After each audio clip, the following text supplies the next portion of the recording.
Hey guys, I'm back with another video, and today I thought I would talk about a project that I started a little while ago.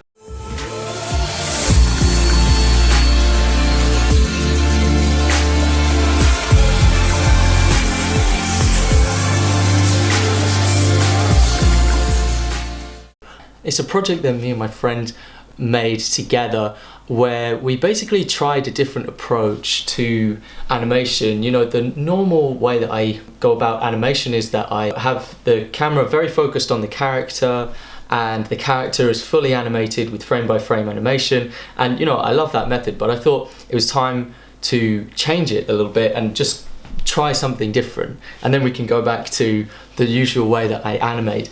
This would be a good opportunity for me to try something that's more focused on the concept art, especially the painting and the backgrounds. So I had sort of different composition style. It was very inspired by this animator called MohdFikree. I will try and link to him in the description. I really recommend you check out his videos, and the style of his videos is just very different from what I usually do, but I found it very appealing to watch his videos. You never get very close to the character in the frame. It's always at a distance, and the backgrounds are kind of flattened out, as if it's like a game almost, but there's a sort of depth to it and a beauty to all of the shots. So that was my main inspiration going into this. Of course, I had to learn more about how Photoshop works in the process. That was kind of difficult because I'm a Flash guy. That's where I originated from, is from Adobe Flash. So that took some getting used to. As you can see, you'll probably see a lot of footage of me struggling to create this character in Photoshop. So yeah, that was a learning curve. I'm pretty sure, looking back on the footage, I could have done that a lot more efficiently if I had known some of the tricks in Photoshop. Regardless of that, it was a very good learning experience. And on top of that, of course, all of the animation was done in After Effects, which isn't really an animation software, it's more of a compositing software, but you can do a lot in After Effects. So it was kind of these puppets. The only time where I cheated on that is where I wanted to animate the hair flowing, and that I did in Flash, and I'll probably show that now. As you can see, it felt so nice to go back to Flash, where the interface was just so simple in Flash, and it made me really appreciate how simple the timeline especially is in Flash. So yeah, these are the finished shots, but there are also quite a lot of shots that aren't quite up to standard, and that's just why I haven't uploaded the actual video yet. I think it's going to be about a minute or a minute and a half in length in total, so not a big project, just a little, almost like a trailer for a larger project.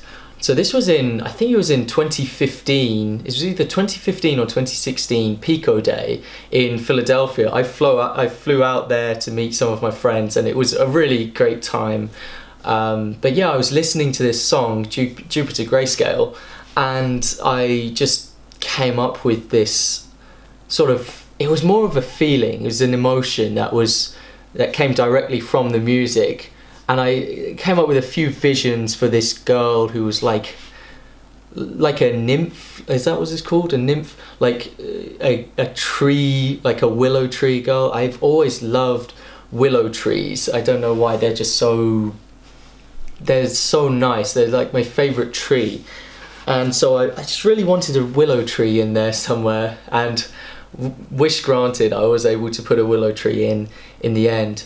But yeah, so I started sketching, and I would listen to the music again and again and try to, every time, just come up with a more precise, exact vision for the story and what it would be.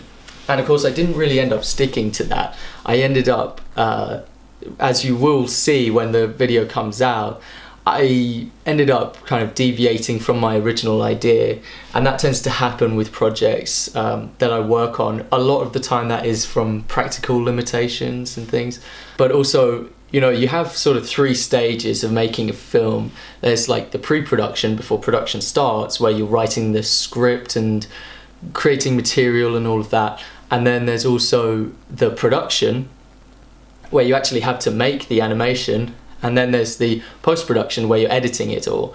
And at each of these stages the story changed a little bit to meet practical needs and other things, and also just because we improved on the idea and sort of condensed it down. Yeah, it's not the same story that it started out when I was at Pico Day, but I'm quite pleased with the visuals overall. I'm quite excited for you guys to see it. Hopefully this behind the scenes process video of me making some of the assets and the backgrounds in there has sort of shed light on how it's been made. I know it's not the same kind of dynamic animation that you guys have come to expect from me, but I think that's good. You know, I want to experiment in all kinds of filmmaking form. I guess my call to action would be that if you if an opportunity to make a project like this comes along where it's different from what you're used to, try it out, and you might be surprised how much you enjoy it, or it might actually help how you create your art right now. It's kind of important actually to welcome these opportunities to do something a little bit different, and that makes you a stronger artist in general, I think. I put out a Twitter poll recently which was basically asking what kind of course, if I were to make a tutorial course, what you guys would like for me to make. And you know, it was kind of split over a few different topics. I put up one that was for freelancing and the business aspect of animation. That was quite popular. I put out one for effects animation, things like animating the different elements like ice, electricity, water, fire, magic, those kind of things. I would love to make a tutorial course on that. And I think the most popular one, of course, was the Sakuga. I think I'm going to call it the Sakuga toolkit, because I feel like that's what it is. It's like it will provide a bunch of tools for you to make these Sakuga style animations. I've started creating it. One of the episodes I've just made was about Utapon cubes, which are very popular right now with a lot of animators. So I basically deconstruct how they are made, what some of the methods you can use to make them are, some of the principles behind Utapon cubes for those destruction scenes that everyone loves. So yeah, that was really good fun to film, and I think it will provide you guys a lot of value. It's going to be in a course. Of course, the courses are released on animatorguild.com. I will do a lot of different announcements leading up to that course launching, so that you guys don't miss out on it, because I don't want you guys to not see that it's happened. It's almost Christmas as well, and I need to go outside and buy presents for my family. So I'm gonna end the video here basically. I hope you guys are doing well. I'll see you in the next video, hopefully next week. Take care guys, see you later.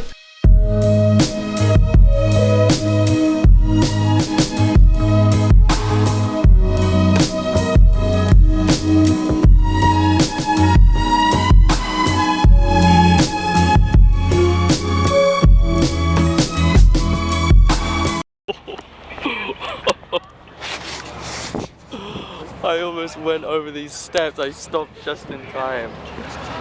Oh my god.